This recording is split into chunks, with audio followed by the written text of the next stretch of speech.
আমি তো কোনো মাদ্রাসার ছাত্র না, কোনো স্কুলের ছাত্র না, কলেজ ইউনিভার্সিটির চোখে আমি দেখিনি। একবার গেছি, আমার এক খালাতো সম্বন্ধী নিয়ে গেছে, দেখার পরে ঢুকছি, ঢোকার পরে যেমনি সবাই বসে আছে, আমি বললাম ভাই বের হবো ভাই। আমি বললাম যে না, এখানে আর থাকা যাচ্ছে না, ভাল লাগছে না। আমার মনে হয় 2 মিনিট টিকি নাই আমি।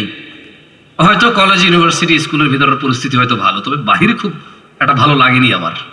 আমার ভালো না লাগা যে একবারে খারাপ তা না, আপনার কাছে ভালো লাগতেও পারে। শোনেন, কয়টা পর্যন্ত টাইম পাবো ভাই? 30 মিনিট বলছেন, আমি কয়টায় উঠছি ভুলে গেছি, টেনশন কাজ করতেছে। 10টা 5, জাযাকাল্লাহ খাইর, আরো 15 মিনিট, অনেক সময় মাশাআল্লাহ। বলেন তো এই পৃথিবীতে 1 সেকেন্ড কেউ কিনতে পারবে? 15 মিনিট অনেক সময় না? বলেন তো একটা হাদিস মানুষের জীবন পরিবর্তনের জন্য যথেষ্ট কিনা? একটা আয়াত যথেষ্ট কিনা জান্নাতের জন্য? তো তাইলে 15 মিনিট অনেক সময়। খায়র ইনশাআল্লাহ। কথা বলছিলাম অশ্লীলতা নিয়ে। কেউ মাইন্ড করিয়েন না, এটা একটু বিব্রত হয়ে অনেক সময় উঠাইলে কি হাঁটা শুরু করে, আর ভালো লাগে না। যাদের বয়স 30-এর কম তারা একটু উঠে দাঁড়ান তো, সবাই উঠিয়েন না, যাদের 30-এর কম উঠে দাঁড়ান। আসসালাম, তাকবীর তাকবীর তাকবীর, লা ইলাহা ইল্লাল্লাহ, লা ইলাহা ইল্লাল্লাহ, লা ইলাহা ইল্লাল্লাহ, লা ইলাহা ইল্লাল্লাহ। শোনো ভাই, সরি, ওই শোনো টুনো বললে অনেকে বলে যে কি বিয়াদব তুমি করে বলছো সবাইকে, বড়রা নাই? যারা বড় আছেন আপনারা হচ্ছেন আপনি, আর যারা তোমরা আছো তোমরা। ওকে, বেশিরভাগ তোমাদের বলবো, বড়দের বেশি বলবো না। পরে বড়রা বলবো যে আমি দুনিয়াতে আগে আছি, তুই আগে আছিস বেটা, তোর থেকে কম বুঝি। বয়সের একটা শিক্ষা আছে না? আঙ্কেল আমি হার মানছি আপনার কাছে, তোমরা ঠিক আছো তো? যাও তোমাদের বলি, আঙ্কেল আপনাদেরও মাঝে মধ্যে বলবো। আচ্ছা যাই, কি করবো এখন? তুমি অনেক সময় ভাষাগত দিক থেকে অনেক বক্তাই তুমি বলে, দেখেন অনেকে মাইন্ড করে। আপনাদেরকে যদি ছোট করার হইতো তাহলে তুমি করে ছোট করতো না, বক্তারা ভিন্নভাবে হয়তো বলতো। আউযু বিল্লাহি মিনাশ শাইতানির রাজিম। আল্লাহ সুবহানাহু ওয়া তাআলা বলছেন, কুল ইয়া রাসূলুল্লাহ, আপনাদের বলে দিন, ইন্নামা হাররামা রাব্বিয়াল ফাওয়াহিশ, আমার রব হারাম করেছে অশ্লীলতা। কি হারাম করেছে? কে হারাম করেছে? সবাই একটু আমার সঙ্গে বলেন, কেমন? কি হারাম করেছে? কে হারাম করেছে? এটা চূড়ান্ত কিনা? আল্লাহর কথার উপরে কারো কথা আছে? সেম কথাই বলছে যে মা যাহারা মিনহা ওয়া মা বাতান, অশ্লীলতা যেটা গোপনে হয় অথবা প্রকাশ্যে হয়, এটা কে হারাম করেছে? আল্লাহ হারাম করেছে। আমরা আজকে যদি আমাদের অশ্লীলতাকে বাদ দেই, আমাদের কি খুব বেশি একটা অপরাধ আছে? ওই 16 বছরের বাচ্চার কি এমন অপরাধ বলতে পারেন আমাকে? ও মদ খায় না, ও ব্যবসা বাণিজ্য চাকরি করে না যে ও মিথ্যা কথা বলতে হবে, ওর সেই ক্ষমতা হয়নি যে সে ঘুষ খাবে, সুদ খাবে। আমাকে আপনি বলতে পারেন 16 বছরের 18 বছরের এই ছেলেটা, আমাকে বলতে পারেন 25 বছরের আমার এই বেকার যুবক ভাই, অথবা মাত্র সদ্য চাকরিতে জয়েন করেছে, একেবারে একটা কোম্পানির নিম্ন শ্রেণী, তার ক্ষমতা নাই এখানে সে অবৈধ কিছু করবে। আর ভাই সব চাকরি তো সরকারি নেই, দেশে সব মানুষ সরকারি চাকরি করে? যে সবার ক্ষমতা আছে অন্যায় অপরাধ করে টাকা উপার্জন করার? এই এই আমার ভাইটার, ওই যে ক্লাস 7-8 আমার বোন, ওই যে ক্লাস 10 আমার বোন, ইন্টার ফার্স্ট ইয়ারের আমার বোন, আপনি বলতে পারেন অশ্লীলতা বাদ দিল, ওর অন্যায়টা কি বলতে পারেন আমাকে? আমাকে বলতে পারেন ও যদি বোরখা পরে, আমাকে বলতে পারেন ও যদি জিনা না করে, আমাকে বলতে পারেন ও যদি গান বাজনা নিজেকে মত্ত না করে, নাচ গানে মেতে না থাকে, আমাকে ওর 2টা দোষ, ওকে ওর 2টা দোষ আমাকে বলেন তো আপনি ভাই, 2টা দোষ বলেন আমাকে। আছে হয়তো, কষ্ট হবে বলতে, আছে হয়তো কষ্ট হবে বলতে। এই যে আমার ভাই 30-এর নিচে এখানে বসে আছে, ওর জানা ব্যভিচার, অশ্লীলতা, গান বাজনা, এসব নাচ গান উদাসীনতা যদি বাদ দিয়ে দেয়, আমার এই ভাইটার 5টা দোষ আমাকে বলেন তো আপনি। কষ্ট হবে আপনার দোষ বের করতে আমার ভাইয়ের। মুসলিমরা এত বদনাম কেন? প্রবৃত্তির শিকার হয় তাই। মুসলিম আল্লাহ কি পছন্দ করে এখন আর তা পছন্দ করে না, ওর কি ভালো লাগে তা পছন্দ করে। ওর কুদওয়ার মুহাম্মদ সাল্লাল্লাহু আলাইহি ওয়াসাল্লাম নাই। ও এখন খেলোয়াড়দের পিছে ছুটে। আল্লাহর রাসূল কি বলেছে সে তার ধার ধারে না। কোন নায়ক কি পড়ছে, কোন গায়ক কি গাইছে, কোন খেলোয়াড় চুল কেমনে কাটছে, কি প্যান্ট পরছে, কি গেঞ্জি পরছে, এটাই তার প্রধান লক্ষ্য এখন। আল্লাহ আমাদেরকে বোঝার তৌফিক দান করুন। একটা হাদিস বলে আমি আমার বক্তব্যের একদম শেষের আগের পর্বে আসবের পরে কয়েকটা আয়াত পড়ে আপনাদের শোনাবো ইনশাআল্লাহ। দেখেন আপনাদের কোনো কাজে আসে কিনা, দেখেন হৃদয় কম্পিত হয় কিনা। ফিরআউনের গল্প শুনেছেন, কোরআন যেহেতু খুলে দেখেননি, হাদিস যেহেতু পড়েননি, এত যেহেতু ইন্টারেস্ট নাই, ও যতই কোরআন সুন্নাহ হোক বছর দুই বছর একবার শুনে আপনার কাছে গল্পই মনে হতে পারে। এটা আপনি শুনেছেন পানিতে ডুবে মরেছে, আপনি শুনেছেন নমরুদ, শুনেছেন মশা ঢুকে কেউ মরেছে, আপনি এগুলো শুনেছেন, আপনার কাছে এগুলো গল্প কৌতুক কিচ্ছা কাহিনীর মতোই মনে হয়। যেহেতু আপনি আর ধার ধারেননি এগুলো কি আসলে, যেহেতু আমি ধার ধারিনি আমার কাছে এরকম মনে হতে পারে। এই জন্য একটা হাদিস বলি, দেখেন আমার সাথে পড়তে পারবেন, মক্তবে ফিরে যেতে পারবেন। সময় আসছে মক্তব ঘরে ঘরে পড়ায় পড়ায় বিল্ডিং এর নিচে নিচে চালু হওয়ার সময় আসছে। এসব কেজি সোয়া পোয়া এগুলা কোনো কল্যাণ নাই, কোনো কল্যাণ নাই। এসব টল মনে কল্যাণ আছে বাচ্চার মক্তবে।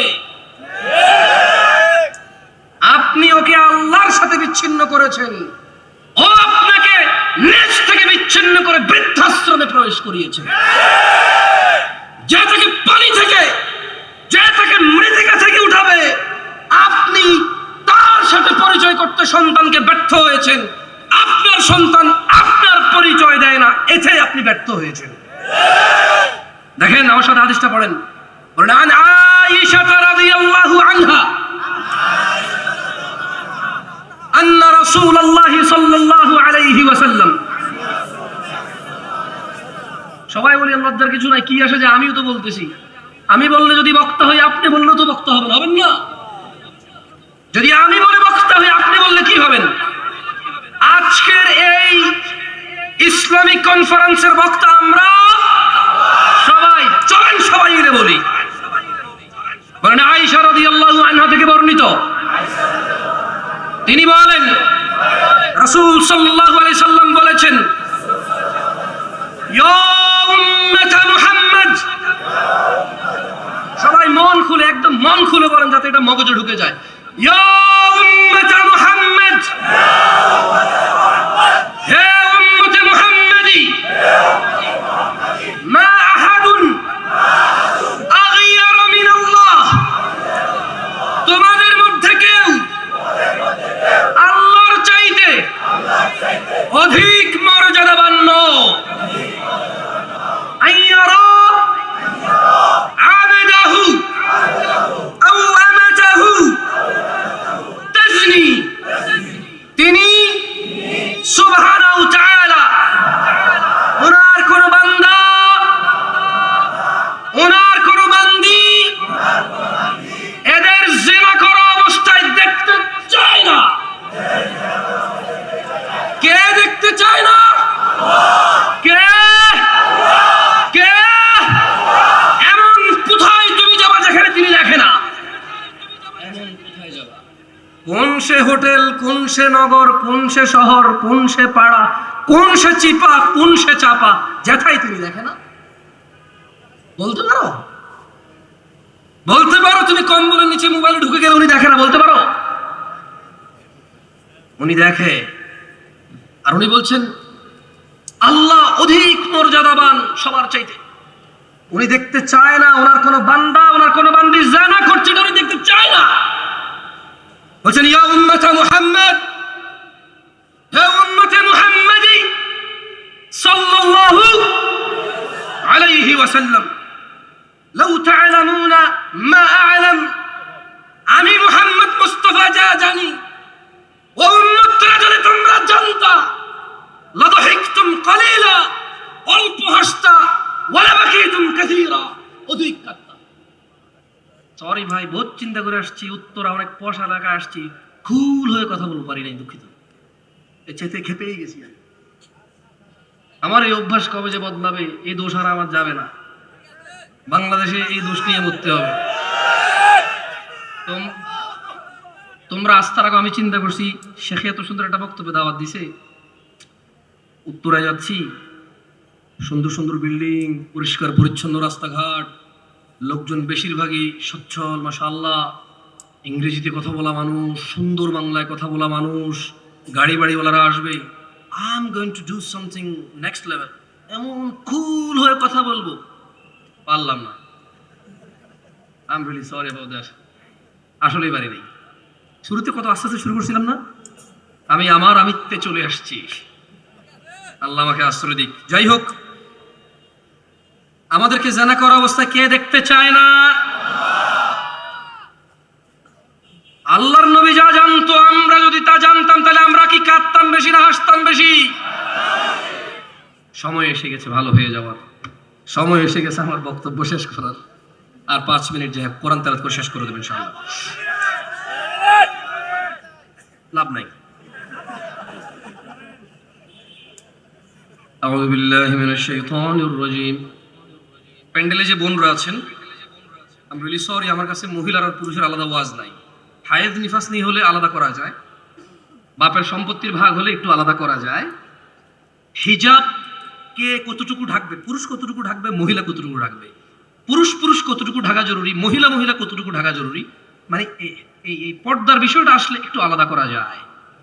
এছাড়া সালাত, যাকাত, এই নেশা, জুয়া, মদ, গুনাহ, এগুলো তো তেমন আলাদা করা যায় না। এগুলো পুরুষ মহিলা সবার ওয়াজ। আমি দুঃখিত যদি আপনার জন্য আলাদা কোনো ওয়াজ না করতে পারিনি। জিনা পুরুষ মহিলা সবার জন্য কি হারাম। আল্লাহ সুবহানাহু ওয়া তাআলা কোরআনুল কারীমে বলছে, একটু মনোযোগ দিয়ে শুনবেন, কেমন কোরআন। আর কে বলছে ওইদিকে যায়েন না, কে পড়ছে ওইদিকে যায়েন না, কার কথা পড়া হচ্ছে, কার বিষয় বলা হচ্ছে, ওইদিকে যান, দেখবেন ভালো লাগবে ইনশাআল্লাহ। আউযু বিল্লাহি মিনাশ শাইতানির রাজীম। ولو أن أهل القرى آمنوا واتقوا لفتحنا عليهم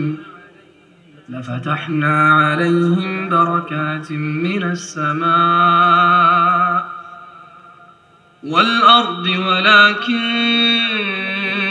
كذبوا فأخذناهم بما كانوا يكسبون। কাদের কাদের রিজিক লাগবে? रिस्क লাগবে, तभी तो दूसरा शादी हो पाएगा भाई, तभी तो पहला हो पाएगा। এই উদাহরণ দিলে লেট হয়ে যাবে, ছোট্ট উদাহরণ দিতাম। গত পরশু আমার কাছে এক ভাই প্রশ্ন করছে, শেখ আমাকে হেল্প করেন। বললাম যে তোমার কি হয়েছে? বললো যে আমি একটা মেয়েকে ভালোবাসি, ওই মেয়ে আমাকে ভালোবাসে। দেখলাম তো। বললো যে এখন ওই মেয়ের বাপ আমি বেকার দেখে আমার কাছে মেয়ে বিয়ে দিবে না, আমি যাব বিদেশ। বললাম তো তুমি বিদেশ যাও, এতে প্রবলেম কোথায়? বলে যে আমি বিদেশ গেলে মেয়ের বাপ মেয়েকে বিয়ে দিয়ে দিবে। আমি বললাম তার মেয়ে, সে বিয়ে দিবে না, তো তোমার কি? তুমি বিদেশ যাও, অ্যাক্সিডেন্ট হয়ে মারা যাও, এতে ওর কি? ইন্না লিল্লাহি ওয়া ইন্না ইলাইহি রাজিউন ছাড়া আর কি বলবে মুসলমান ছাড়া? একটা মুসলমান মারা গেলে কি বলে? একটা মুসলমান অসহায় থাকলে একটা মুসলমান প্রয়োজনে 2 টাকা দান করে তো বলে ওহ আফসোস, আল্লাহকে বরকত দিক।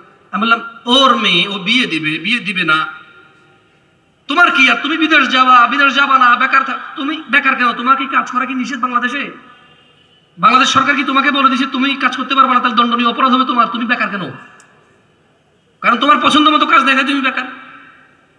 তো বললো যে আমি যদি ওই মেয়েকে নিয়ে পালাই যে এখন আমাকে বলেন আমার করণীয় কি? আমি বললাম তোমার দাদা কি তোমার দাদের নিয়ে পালাইছিল না? তোমার নানা কি তোমার নানির নিয়ে পালাইছে না? তোমার আম্মারে কি তোমার বাপ পালাই নিয়ে বিয়ে করছে না? তো তুমি পালাবা কেন? পালায় তো চোর ডাকাত। কে পালায়? চোর ডাকাত, খারাপ মানুষ পালায় কেন? মায়ের খাবে, দাঁড়াইলে মারবে। কোন মানুষটা পালায় বলতে পারেন? দাঁড়াইলে মারি খাবে। এছাড়া মানুষ কেন পালাবে? অকারেন্স নাই, সে যখন দ্রুত যাবে বলবে যে তাড়াহুড়া করে যাচ্ছে। কি করে যাচ্ছে?